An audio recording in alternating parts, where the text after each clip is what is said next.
Hey, this is Brett the Hitman Hart, and you're listening to the Smacked Raw podcast.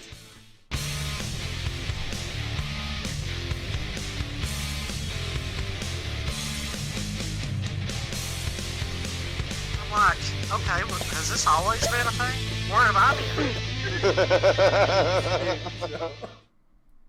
How's it going, guys? And welcome to the Smack Raw Podcast NXT episode. I'm your host, like always, SES Vince, and today I have my very own superhero making the save, getting in the hot tag at the very last minute, Mr. Matt Ritter from the Smacking It Raw podcast. How's it going, Matt? Thank you for joining me tonight.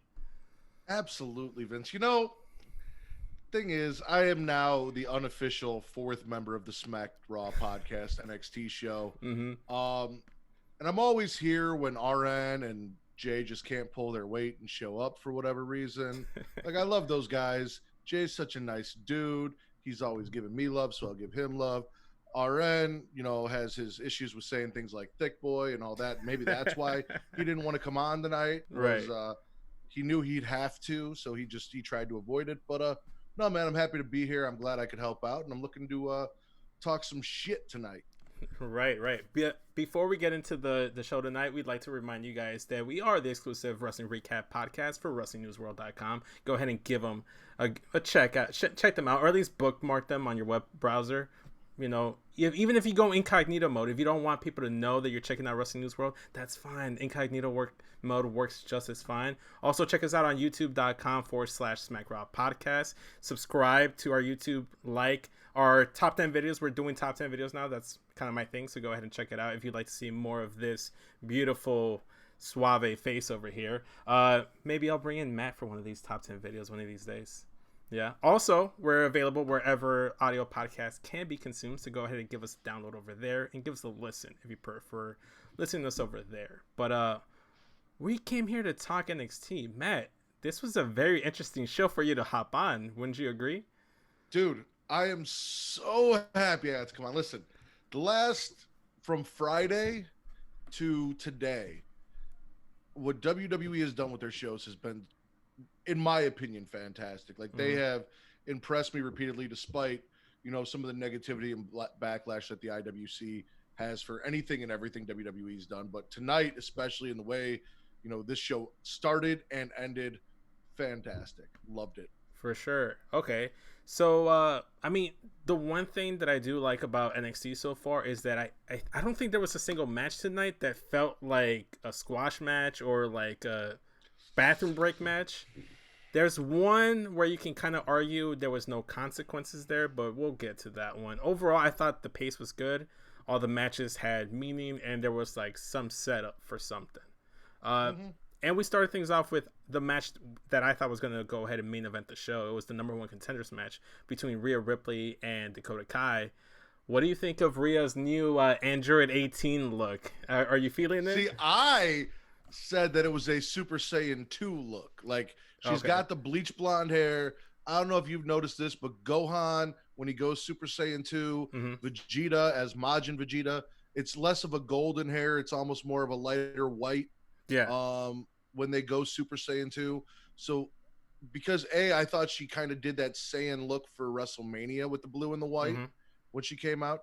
This was giving me Super Saiyan 2 vibes. And the fact that Dakota Kai's last name is Kai, and Kai's are characters in DBZ, I was like, oh yeah, let's see if Super Saiyan 2 Rhea can defeat the evil Kai here. Yeah.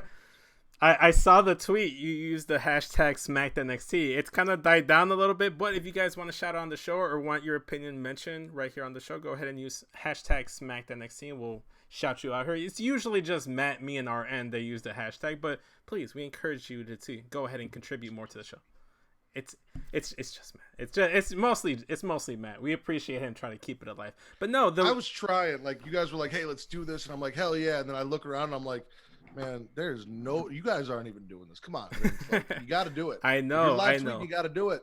It's because you know what it is. I kind of like put too much on my shoulders because I underestimated how hard it would be to try to watch the show, take notes for the show, and live tweet during this show. So it's like I have to choose something. So I do that for every show. See, the one thing I've realized is that I am not the best multitasker, which is hilarious considering the line of work I chose to like partake in. You're not the best multitasker. You don't like colored champions. It is what it is. You know what? We're not gonna we're not going there. Let's go into the match. Let's go into the match. I liked what Rhea was doing here. She dictated the pace for the majority of the match here. Wouldn't you agree? Like it felt that way to me. Oh no, Rhea definitely dominated until I think it might have been the second commercial break when Dakota got that trip into the turnbuckle and kind of got a little bit of offense. But yeah, no, that's why I felt like it was Super Saiyan 2, because when they go Super Saiyan 2, they get kind of cocky, and Rhea started this match off with that bright ass hair, really cocky, just beating down Dakota like she knew she had this in the bag. Right. No, for sure. And it wasn't until towards the end where Dakota started to get a little bit more momentum. She had some help though. Were you expecting the run-in by Mercedes Martinez to attack Rhea Ripley? I wasn't. It makes sense because obviously Rhea was the first one to really kind of take it to Robert Stone, and now Robert Stone is using his newfound muscle in Mercedes Martinez to retroactively, right the wrongs that have been done to him.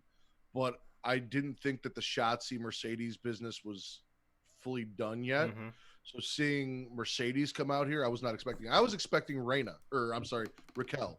Yeah, she's Raquel Gonzalez now, because that's Dakota Kai's heavy. Like that's who I expected to come down.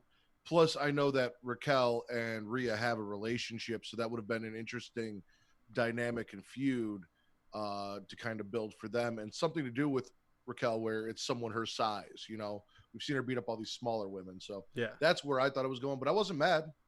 Honestly, I'm kind of glad that Raquel didn't actually show up during the match, or even didn't walk out Dakota, because that allowed Dakota to actually shine during the match and let people know, yeah, she can go in the ring too. She doesn't need Raquel to win matches. Granted, she needed a run-in because she did get the upper hand, and it did look like Rhea Ripley was about to hit her with like a top rope move. That's when Mercedes came in, hit her, struck her, allowed Dakota Kai to hit that rope hung GTK. What I know you're not a fan, right? You're not a fan of it, are you? I'm not a fan of the GT. So don't get me wrong. I like it better than the around the world kick. What did she call it? Where she did the match. This around the world face wash she was doing. Yeah. That was her finisher as a baby face, and I can't remember what she called it, but I like the GTK better than this. But that top row, I don't know. It looked better on the replay than I thought it did the initial. It looked a little wonky, and clearly she busted Rhea open. Rhea was bleeding from the nose. Yeah. So, I mean, in Dragon Ball Z fights, there's always someone busted open. If she was gonna go Super Saiyan 2, it's only natural that she would have gotten busted open, man. That's how anime works. But post match, so the winner here, Dakota Kai, she got the win. She's gonna face off against the champion Io Shirai at Takeover XXX. And now it looks like Mercedes and Rhea are going into a program, because after the match, she just finished the beatdown and just attacked Rhea Ripley. And by the way, shout out to the dope T-shirt she had. Did you happen to glance at it? No, I didn't. So it had like a box, and inside it had font and said, "Thou shalt not mess with me." So I thought it was really good. "Thou shalt not mess with me." I thought it was a nice little saying. I'm like, that sounds like something RN would say. I feel like if he was on the show, he'd definitely notice that. Oh, definitely. Yeah, no, that's definitely RN shit. Takeover XXX. As the number one wrestling podcast on Pornhub, I don't think there's a more appropriate title for Takeover 30 than Takeover XXX. Dude, I'm really excited for this going forward. Dakota versus Io is going to be a bomb match. I mean, they've been building this for about a month now, from the time that Dakota called out Io to where we got here, where she is now officially number one contender. Like, I am so stoked for it, as well as the rest of the stuff that we're building that we're going to talk about here in a second. For sure. And I mean, one thing that was starting to set up, and it was teases throughout the night. You saw Pat McAfee talking to HBK, and they were kind of like, oh, him and Cole are kind of like burying the hatchet, which obviously, if you saw the ending of tonight's show, that was not the fucking case. I hate Pat McAfee. I have hated Pat McAfee from the first time I saw him. on WWE programming because I knew he was a punter for the Colts, Mhm. you know, and obviously as a Chicago Bears fan, not a Colts fan, neither here nor there, he was a punter. And as Adam Cole so aptly said, who cares about punters? They're not even really part of the team. Exactly. But when he showed up on WWE programming, he was doing the stuff. He just oozes douchebag to me. And like what I look for in like characters on TV or people that I do shows with, or is it someone I'd want to hang out with? Vince, I'd hang out with you. Yes. Pat McAfee is not someone I would want to hang out with. He's someone that I'd want to punch in the face if I had to hang out with the guy. From day one, I thought that. No, I got those same vibes too. I didn't even know who the fuck this guy was beforehand. I was even questioning why is he even on WWE TV? Why should I even care about him? And I hate how he would always get some kind of spotlight, whether it was doing the live streams, like the live reactions on YouTube, or being on the kickoff shows for takeovers. Well, we'll get more into Pat because he had a big impact on the end of the show. Following this, we had RN's favorite wrestler, Thick Boy Bronson Reed, took on his former friend, Shane Thorne. Solid match. There was some history to touch upon here, which was good, but this was basically just a match to make Bronson Reed look good because he's one of those guys that takes a lot of L's on NXT TV. He defeated Thorne with a top rope splash. Overall, solid match. Nothing too much to dissect here, but was this the match where you're like, No, this wasn't it. What I will say, or what I will add to this, like you said, it was a solid match, all good. We need to figure out a bet with RN where if he loses, he has to go on air and call Bronson Reed Thick Boy. Well, see, if he loses, he has to say it. He has to say it. Funny enough, so like obviously you know that me and RN have a bet going on where if Finn Balor wins the North American title in the ladder match at TakeOver, he has to get the Cody Rhodes neck tattoo. If Finn Balor doesn't win, so he literally has the field and I have Finn Balor. If Finn Balor doesn't win the title, then I have to get the neck tattoo. It'd be worse on me because I have lighter skin and I already look like a white guy. I'm gonna give off the racist. Stop it, Matt. Stop putting that energy out there. I'm not gonna need that going forward. But it looked bad for me. It looked grim because Finn lost his match last week. Tonight we find out that he has a chance to get back in there, so there's still hope for me. You know, there's still hope. And while we were interacting with RN about the bet, it's like, let's do like a side bet. This is that side bet. We're gonna do predictions for a takeover, and if he loses predictions between the two of us, he'll have to say Bronson Reed Thick Boy on the takeover show. On the we'll takeover, have to call Bronson Reed Thick Boy on the takeover show. I am 100% no. I'm going to go to the next level. If he accepts, he can't even refer to him as Bronson Reed.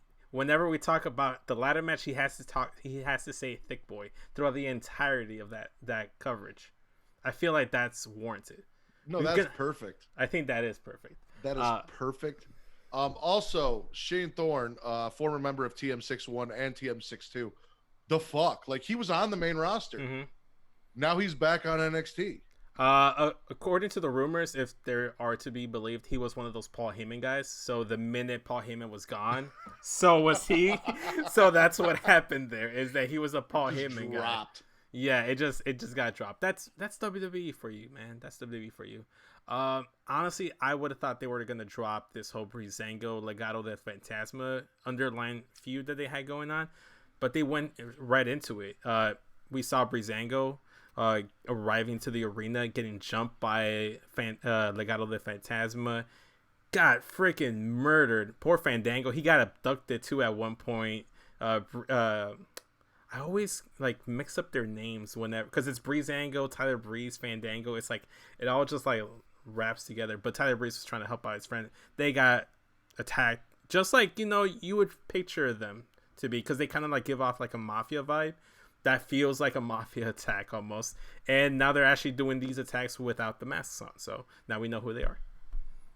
Dude, listen, and I know we're going to talk a little bit more about what they did later in the show, but you and I kind of talked about it on Twitter.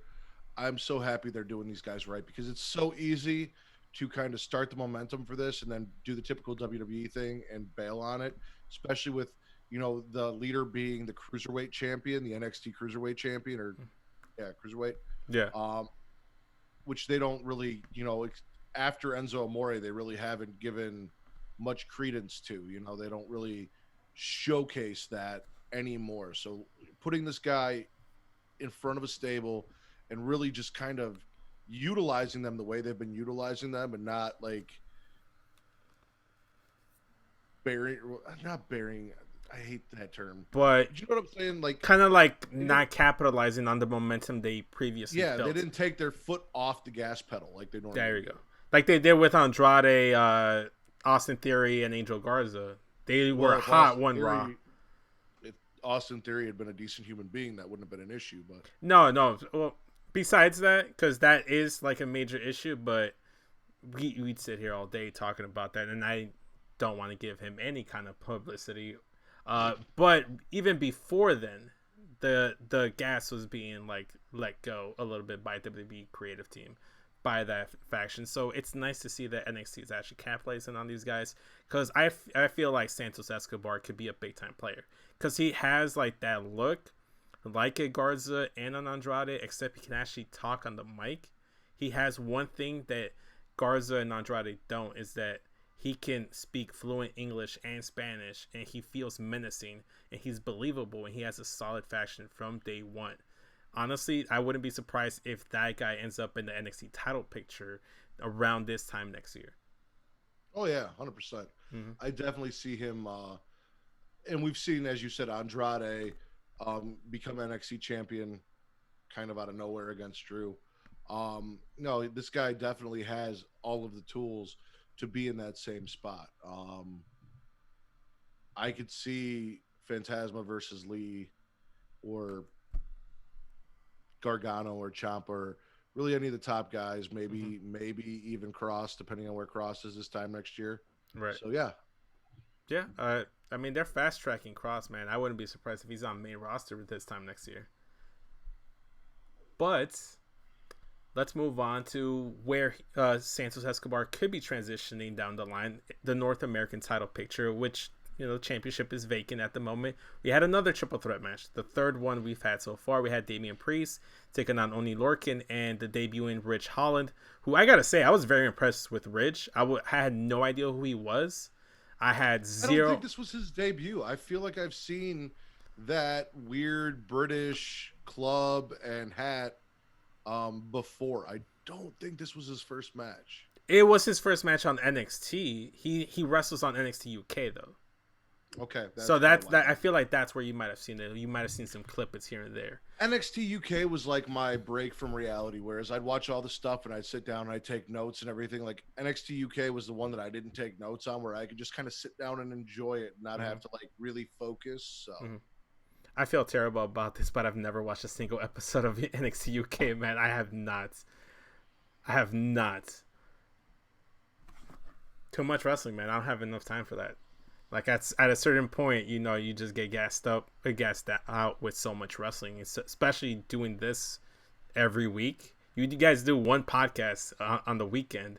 We have to do like 3 or 4 recaps every week. At that point, you also have a much bigger cast of characters to spread around, and our one podcast covers 4 shows, whereas you do one show each night. Like, you definitely don't have to do AEW because you're here. Right. So you get to completely knock AEW off your list. For sure.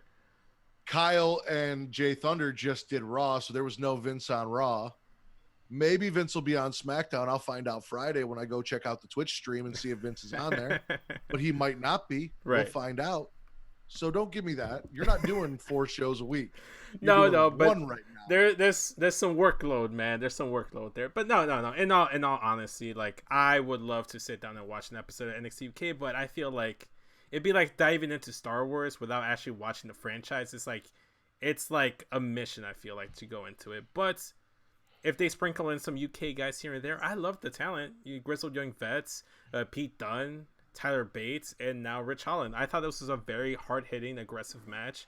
Made all the guys in here, including Oney Lorcan, look amazing. They all look great. How did Damian Priest win this match? He won with the Crossroads. He hit Oney Lorcan's with it. Before that, he hit Rich Holland with like that elevated sitting down chokeslam. Eliminated him from the equation. Then he hit So Oni. he didn't use the cross power bomb. He did not. He did Why not. is he not using the cross power bomb? It's a better finisher, right? It really is. For him, it's a better finisher. And I don't know if you noticed this, but if you look at the jacket that he wore to the ring, it was the Scott Hall jacket in different colors. It had the fucking paint drip shit right up here on the shoulders. Yeah. He had the Scott Hall jacket on. Your last name is Priest. Why are you not using a cross power bomb? Why are you not fuck the Archer? Fuck the fake arrows, the invisible cosplay, pretend imaginary arrows. Right. Play into the fact that your last name is Priest.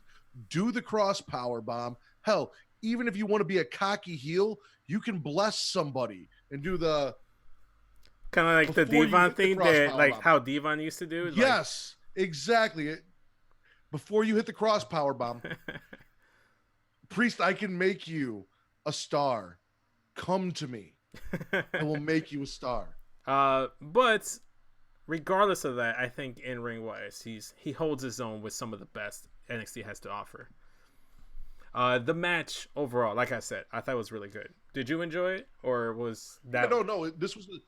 These triple threats they've been doing have been fantastic. Like you said, we've got to see some new talent.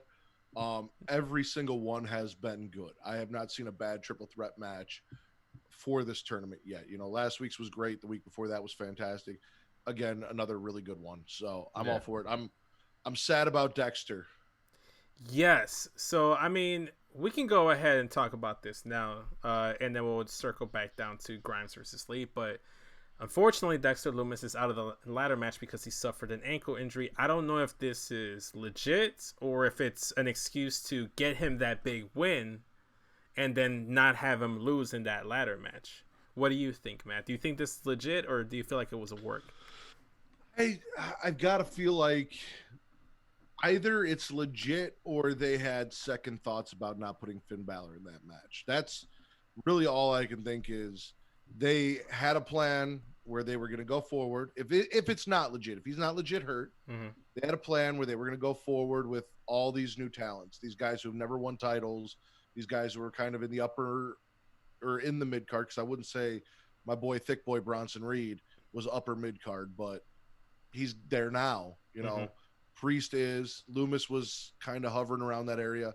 They were going to do that, and then maybe they thought, you know what, people might not care as much if we don't have some star power in here. So this allowed them an out with the guys who didn't actually take the loss in the match to then compete in a fatal four-way to determine who is going to get Dexter Lumis' spot in the ladder match, which is now Vince's chance to still be alive in the bet. Yes, because Finn Balor wins.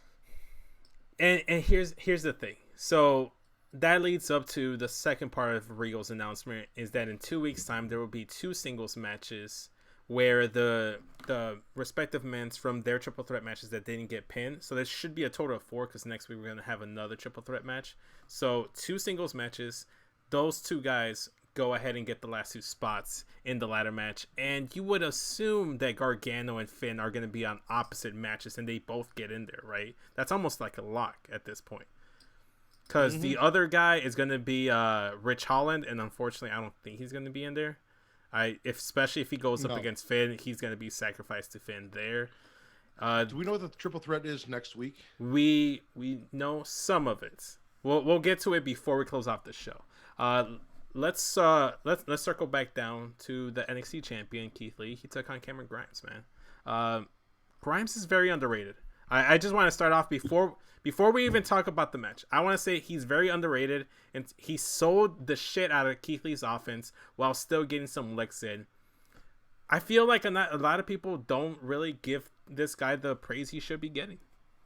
Okay, so I really don't want people to think you're racist, so this is the last time I'm going to do this, and then I'm going to drop it forever. But, of course, here you are, Vince. We have this glorious black champion, Mr. BBC Keith Lee, probably the biggest personality and superstar that WWE has seen since Becky Lynch's rise to fame. The possibilities are endless, and you want to talk about a white guy that got beat. Like, Come on now. Look, that's one thing that I saw in this match. Keith Lee came in more aggressive. He was not dealing with any of Grimes' bullshit. He basically came in kind of because he reminds me somewhat of a Goku, where he just likes competition. He's pretty like chill back, but when he's very pissed off, he's pissed off, and he's gonna end your life basically. So and what that's you're what it felt saying like. is carrying as.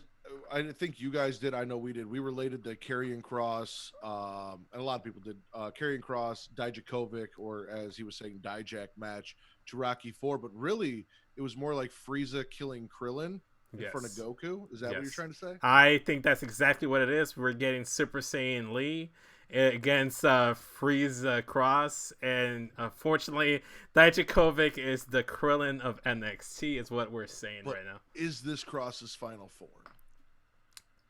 I don't know, man. It's still too soon to tell. So I have a prediction for that, but I'm going to save that for our actual prediction show, how that match is going to be set up and how it's going to go down. But I loved the match that Keith Lee had with Cameron Grimes because we saw a side out of him we don't normally see. He's always like pretty chill. He's intense, but from the start, they even commentary kind of compared it to how Cross and Dijakovic went a couple weeks back. It had a very similar feel. Like Keith Lee could have ended this match when he wanted to, and he actually won with a Spirit Bomb. So nice change of pace. I don't think he wins with the Spirit Bomb all that often. No, he's moved on to the BBC. Better finisher, by the way. Better finisher. I actually disagree because I really wanted to get that raise your hands for the Spirit Bomb, give them your energy thing going. Mm-hmm. You can't do that. You don't do that with the Big Bang Catastrophe or Big Bang Attack. That's not a thing. So I really wanted to give him the energy for the Spirit Bomb. I really thought that's something that we could do and we could play into for the crowd. I mean, we can play into the whole BBC thing. I'm all for it, man. I'm all about it. I know Deadass girls are all about it. About the BBC. Yeah. Now you're all about the BBC. Anyway, after the match, there was some like weird like audio. Like it was obviously Scarlett talking in some kind of tongue, like native tongue. Yeah, so they've been doing that because even when Karrion Kross first got in Dijakovic's face, he was speaking another language. Yeah, I'm not 100% sure if it's Eastern European or Russian or what it is, but they're both speaking this other language. Right. Unless that's their own like love language and that's how they communicate with each other. I'm all for that too. Which is weird because Dijakovic not only understood it but responded to it. So, hey, I'm just saying we don't know what goes down in the closed doors of Full Sail University, man. I'm just saying. Oh boy, here comes another cuckold story. I mean, I'm all for it. I was enjoying Bobby Lashley and Lana for a good hot minute there until they went south. But yeah. Karrion Kross, there was some interaction. He was on the Titantron. He was like, "Oh, okay, I guess we're gonna do this the hard way," you know. And I don't know how this is the hard way, like Kross. Like I don't know what he expects Keith Lee to do. Okay, so here's the thing. Keith Lee last week got William Regal to basically fake us out with retirement, right? So that 2 weeks ago, right? Fake us out with that retirement, so that he could make the announcement about dropping the NXT title or the NXT North American title. So clearly, as he said, you're champion, you got some stroke. Now, I've killed your best friend. You didn't get us the match. You know, William Regal said not going to do it. Right, but that's not on Keith Lee at that point. You're not, William Regal's not here. You got all the stroke. He's not going to stop us. You're the champion. Make this happen. And until you make this happen, I'm going to kill every nobody in the PC in black and white. Right. Who was the guy that he was choking out that looked like he was foaming in the mouth? I saw someone say that was Robert Stone. I couldn't tell you. No, I don't think it was. I thought it was Dijakovic at first. And then when I went back and watched it, I think I saw like Drake Maverick. And I know Oni Lorcan was one of the guys like laid out right in front of him. So that's tough. That's tough. He placed the blame squarely on Keith Lee. It's like, this is all on you. I don't know. Which is what a heel should do. I'm going to hurt all of these people until you give me what you want, until you give me what I want. Right. Because the guy that can give me what I want isn't going to do it. So I'm going to take all the responsibility off of me and now it's on you. You're the hero. You're the champion. Mm-hmm. If they're not going to give me what I asked for, then now it's up to you to give me what I asked for. And I'm going to tear the world down until I get it. This is some real supervillain heel shit. I'm all and for it. Perfect. It's fucking... I feel like this might be the most anticipated match in NXT recently. Because I think maybe like Cole, like Keith Lee was very anticipated, but obviously we kind of had an idea of where that was going to go. Even before the leaks came out, we kind of had a feeling that it was Keith Lee's time to get that title. Like the last time I felt like it feels like two like big draws like going at it with each other. Like that's how I feel like. I feel like it's too soon, personally. Mm-hmm. Because again, and I know you guys have talked about this. You don't want Keith Lee to lose the title. He just got it. This is really his first big defense, but at the same time, can Karrion Kross take this loss and move forward? I think there's a loophole out of there. He's been out of TV, out of sight. He's been out of sight, out of mind for. I think that what's going to happen is I just came. I think nice. Nice. Okay, that's good. Good to know, Matt. But yeah, so I feel like Kross, when we have that match, it's gonna be Kross and Keith Lee. Kross is gonna get close to that win. You know, he's gonna get close to completion, and then here comes Tommaso Ciampa, the cock blocker, ends the match in DQ, and then now we pivot back to Tommaso Ciampa and Karrion Kross. Nobody takes a clean loss here. It's kind of like a dusty finish, almost like a wonky finish. Not too many fans like to see that, but given the circumstances, I'm okay with neither of these guys taking a loss. I think that's my heads up. That's my prediction for that match. It's gonna end in no disqualification, and I feel like it's gonna be Kross that picks up the win via DQ because Ciampa comes in. This is the absolute worst time for Aleister Black to be on the main roster. Could you imagine with the talent that we've got down here? Yes. Karrion Kross having Aleister Black, like. Anyway. I don't want. You gave us some. I'm assuming some of your predictions. By the way, because of the bet that's now gone on with the Thick Boy thing, can I come? If we can make it work, can I come on to see RN's reaction? I don't care if you have me do predictions. I just want to like physically sit here and watch his reaction when he hears that. 'Cause I don't know if he's going to listen back to the show or not. I don't know. Should. I tagged him on there. He better. Right. If I don't see some shit on Twitter here real quick, him talking shit. Mm-hmm. Oh my god. Yeah. He really should be. By the way, shout out to the Broadcast podcast. They said, "Evening, gentlemen," with like a shot glass. How's it going, my man? Thank you for joining us. So yeah, man. I'll either get you on predictions, or I'm gonna see if I can make like a 4-man show for Takeover, since it's such a. And here's the thing, XXX. I feel like that's tailor made for your podcast. We might as well have a little bit more rated R TVMA content on that episode. Travis isn't gonna do a fucking post show with me anyway. So. Yeah, free up that Saturday, man. We'll do something. I'll have my people talk to your people. We'll make something happen off camera. Going back to the show, like we were mentioning, Karrion Kross laying everybody out. Apparently that's contagious and infectious in the NXT locker room, because Legado del Fantasma just did the same thing to Fandango. I love the way this was handled. They literally dragged them, and while it was happening, Escobar was yelling and like, drag him like a dog, drag him like the dog that he is, in Spanish, just talking mad shit. It was fantastic. It was great. He got onto the mic about how they're trying to set like the respect back to Lucha Libre, because it is an art form, and then you have these goofballs like Fandango making fun of our culture, of our legacy, and our like lineage, and which we talked about when I tweeted at you and I asked you if you were offended by their entrance. I was addressed the very next week that you should have been offended by the entrance. So here's my caveat.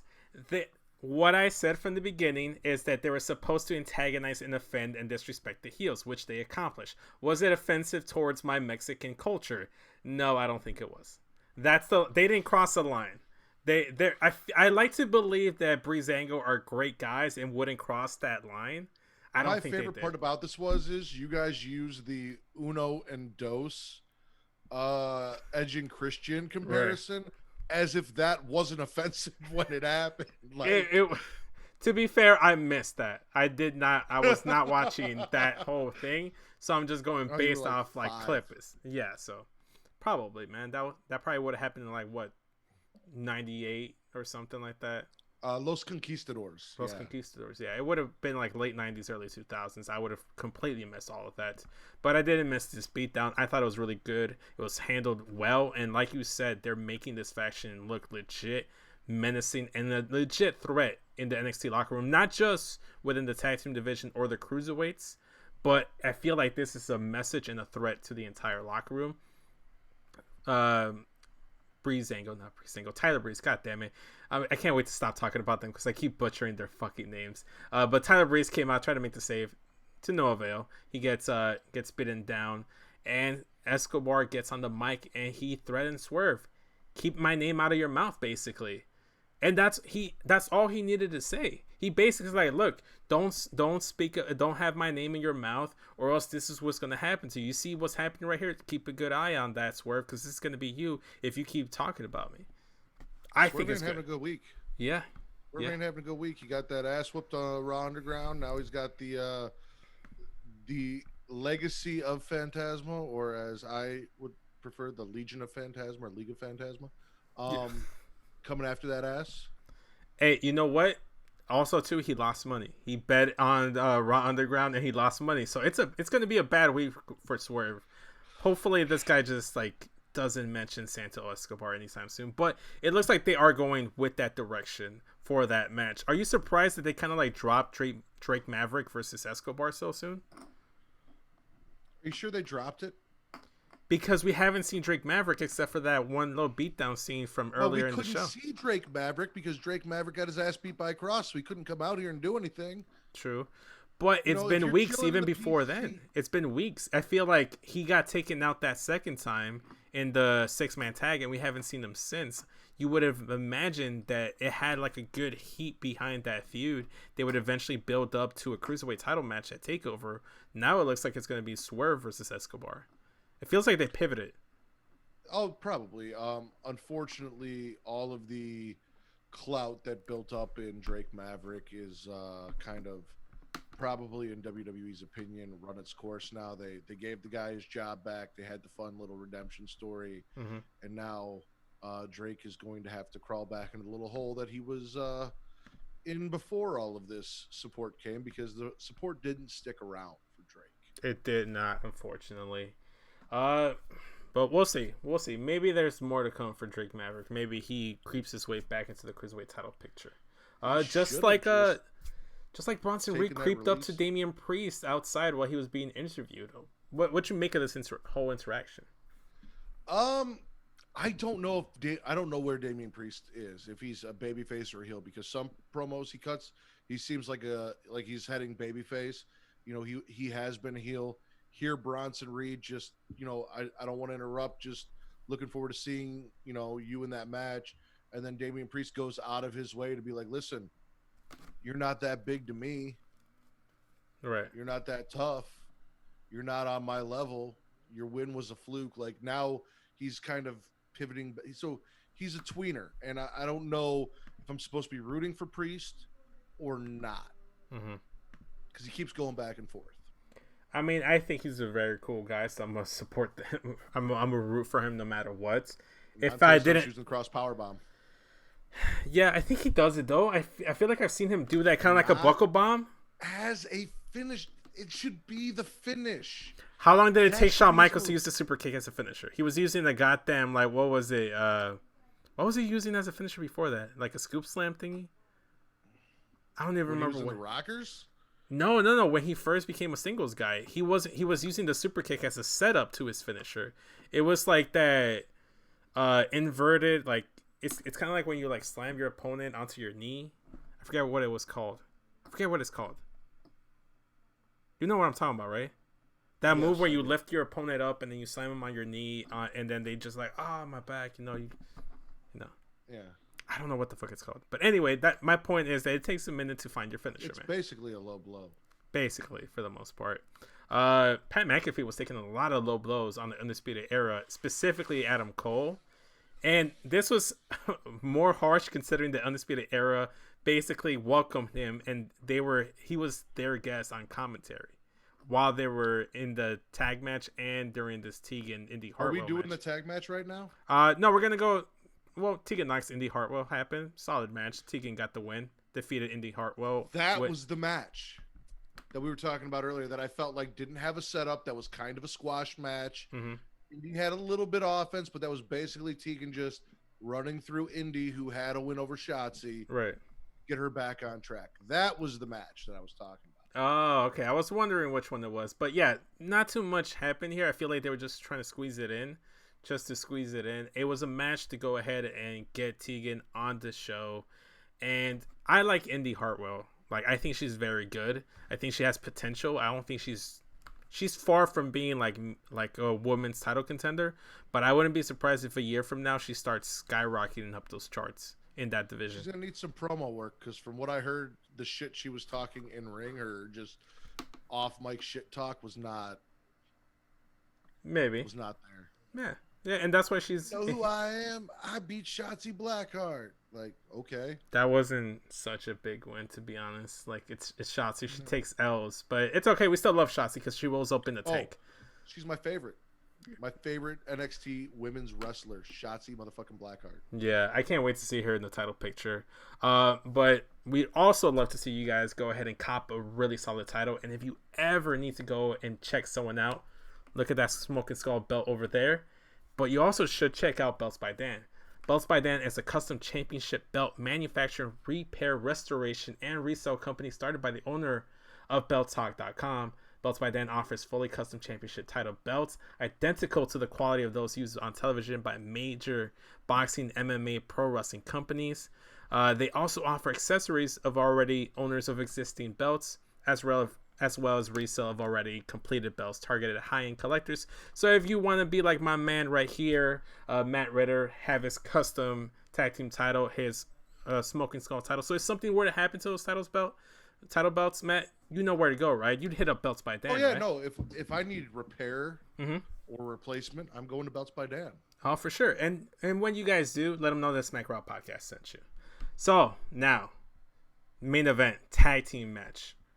Overall, man, what you thought? This was a really good match, right? This is a very good, fantastic tag team match, I felt like. Yes and no.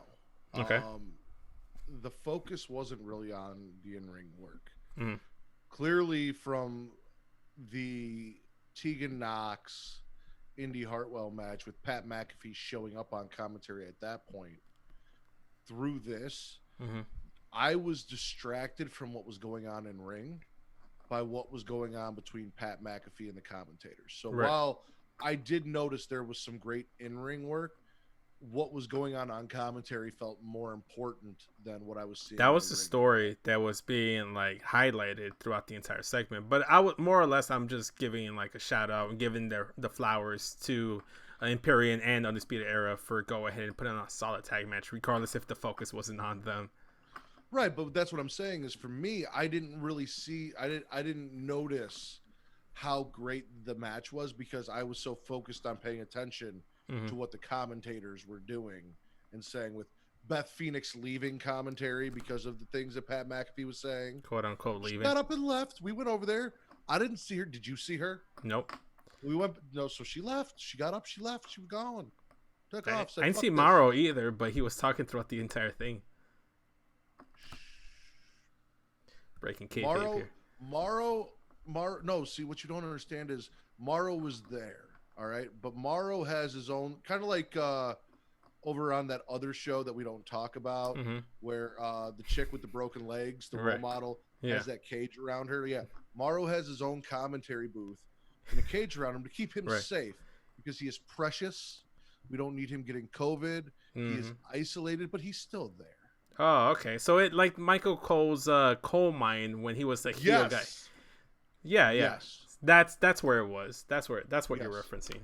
But Yes. like you were mentioning, Pat McAfee was still on commentary for this tag match, and from the get-go, you could tell that this feud wasn't done. They buried the hatchet, but they really didn't, because he kept taking shots at Adam Cole. Like you mentioned, Beth Phoenix said she was out, she couldn't take it no more, and at one point, Cole just kind of got tired of it and got in Pat's face and basically addressed all the comments he was saying towards him. Like, I'm 20 feet away from you, dude. I can hear what you're saying. Why can't you just be fucking cool? I thought we buried the hatchet. Said, you've got a little boy's body but a giant head, and he wasn't wrong.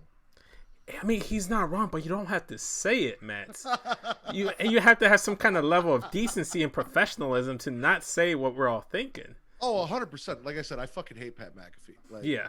But that one did pop me. I'm like, dude, he does have a big ass fucking head. Like, he's got a big forehead too. Unfortunately, he's got that whole thing going. Got that 5 head. Yeah, that 5 head. So they bicker. They're fighting back and forth. That leads to Undisputed Era being distracted. Kyle O'Reilly gets knocked out of the ring. Bobby Fish takes Imperium's finisher. 1, 2, 3. They retain the titles. Cole and McAfee are still going at it to the point where he's like, you know what, I'm done with this. They're pushing each other. Triple H and Shawn Michaels came out. It made it really feel like a tense situation. They try to break them up, and then Pat McAfee keeps like egging on Adam Cole so much so to the point where he starts to get on the commentary table, leaves just enough room for Pat McAfee. No. Let's specifically address Pat McAfee walks away, then turns around and comes back and says, Adam Cole, nothing's ever going to change. You're always going to be a little itty bitty teeny tiny baby bitch. I'm so glad you picked that up, because all I remember was bitch. That's the only thing I remembered at the end. And then Adam Cole hopped onto the announce table, started crawling towards him to get his hands on the man, gets stopped, and I'll let you take over from there. Yeah, so he stopped.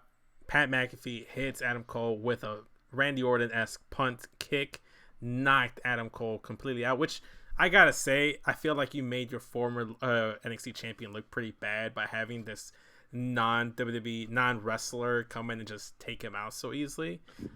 I didn't appreciate that. See, no. See, and this is part of the problem that I had with the IWC today, and some of the people, they gotta this man, even though he has the least valuable job on an NFL team, he contributes the very least to the NFL. He literally just punts. Mm-hmm. He's not kicking field goals. He's just the punter. He's just the guy that kicks the ball to the other team so that they can start. Least valuable guy. Still, his entire job, his entire career, his entire training was kicking something the size of Adam Cole's head 40, 50, 60 yards down the field. You have that man who has spent his entire life dedicating his life to that. Adam Cole is prone on a table being held back by people so he can't defend himself and gets a direct shot from an NFL punter to the dome. 50-yard fucking kick easy. Yeah. They're getting that one back in the end zone. They're walking that out for 20. No problem. Fair point, man. I was just saying, like, I didn't like how it looked, but you make some very solid, valid points, man. I was just kind of like playing devil's advocate here.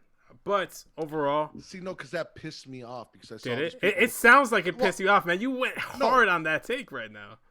And I hate Pat McAfee, but here's my thing: I love NXT. I love the finished NXT, and I saw all of these people who are clearly not WWE fans after the show. Oh, they, even the standing streamer over on your AEW stream with Kyle and Kevin was like, "Yeah, AEW put on a great show, and they didn't need a NFL punter to do it." It's like, listen.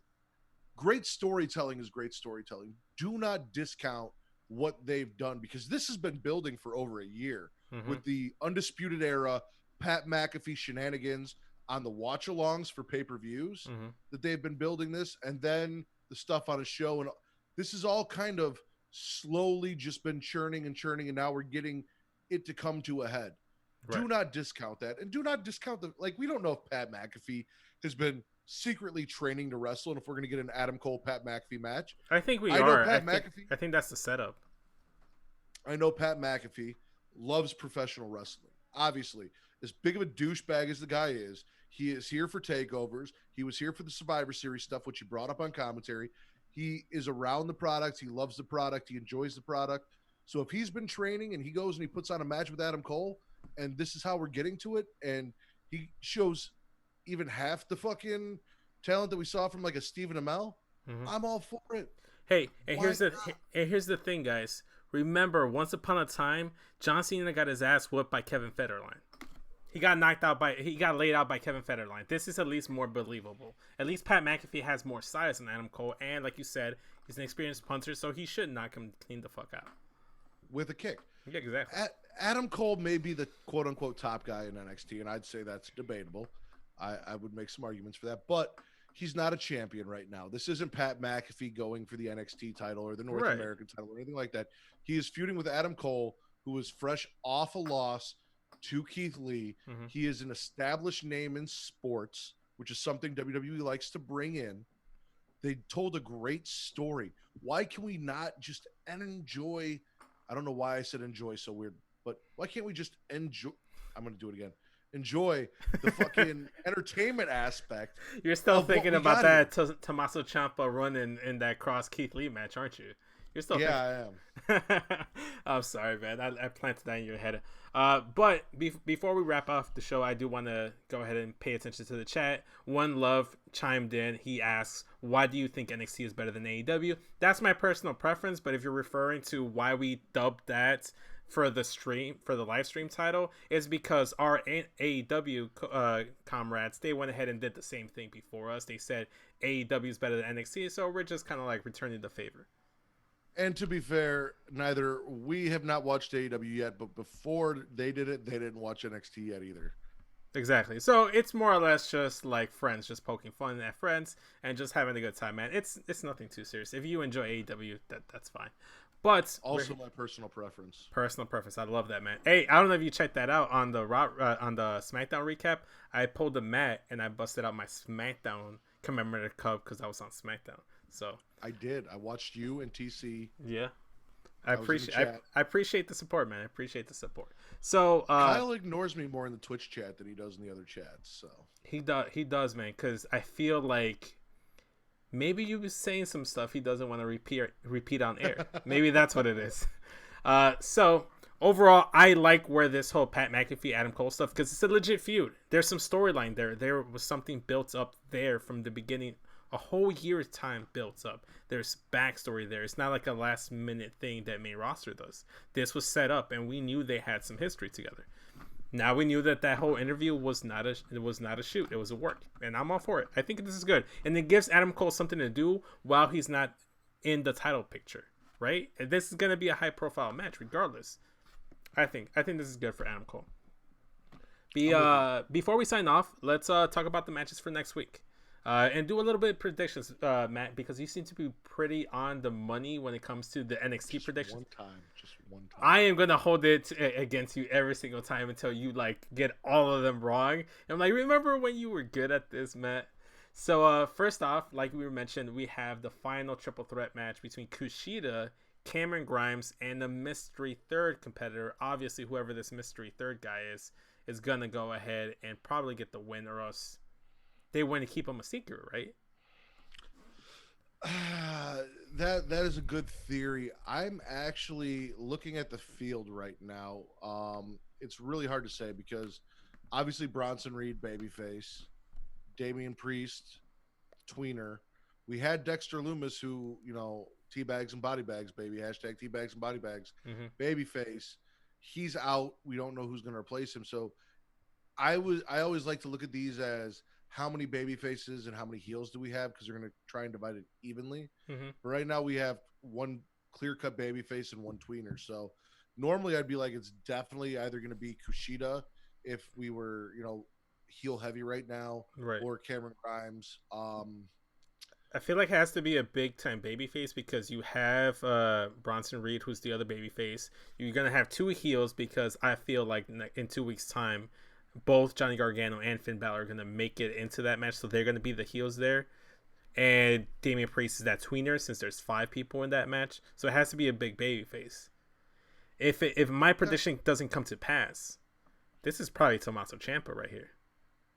Yeah, I could see that. I was thinking that, but I'd rather get what you said. So We I'm can hoping get it's both. not We can Ciampa. get both. We can do both.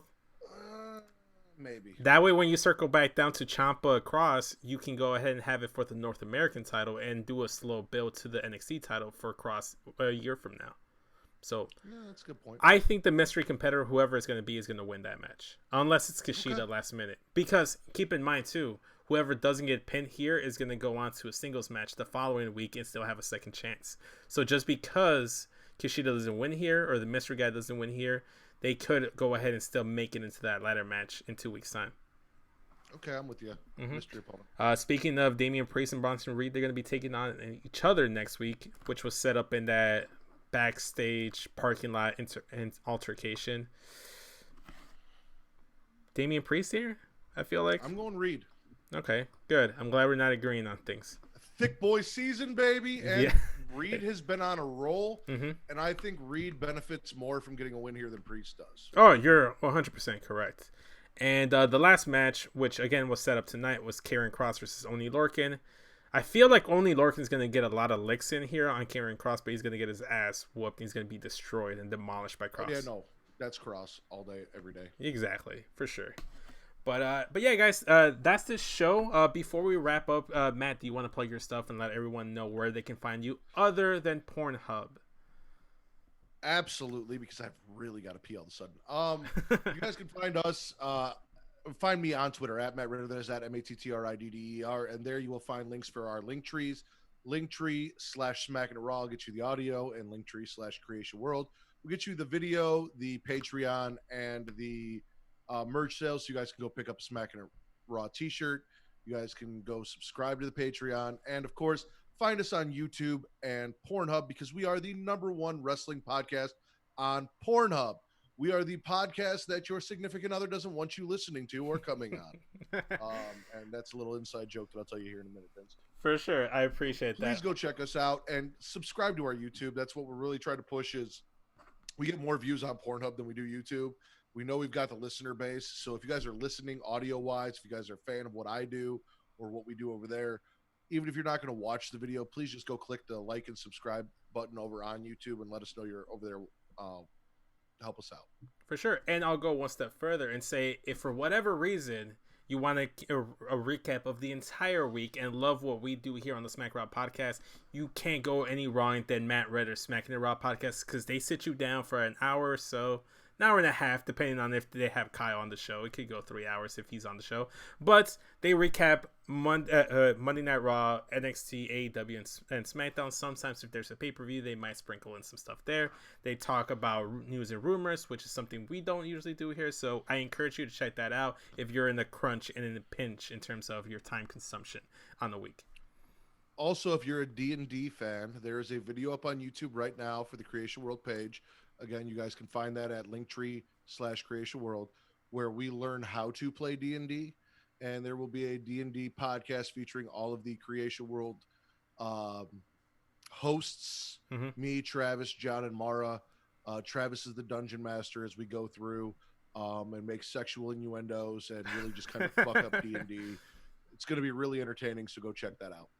Sounds good. I'm already intrigued. I might have to go ahead and check that out as soon as I'm done editing this episode. Like Matt mentioned, as we also have a Patreon, so feel free to check out our patreon.com/SmackRaw podcast. We actually subscribe to each other's Patreon, so that's how much we love each other. We have a $1, $5, and $10 tier. Any donation you can go ahead and lend our way helps for equipment for the show. So it's going to go into good money. We're not going to spend it on McDonald's or anything. Trust me, guys. Get that sticker pack. You get a sticker pack for the $5 tier, and then if you go the $10 tier, you'll get a video question or unpopular opinion featured on the show itself. So, if you want to be on the podcast, go ahead and donate the extra $10. Plus, you get some stickers at the end of the month. And yeah, go ahead. Like I said, youtube.com/SmackRaw podcast. Like, comment, subscribe, turn on the bell notification so you know when a brand new video drops. Download this video and listen to it wherever you consume all your audio podcasts. But with that being said, guys, this has been the Smack Raw podcast NXT recap episode. We'll catch you guys next week. Later, y'all. Peace.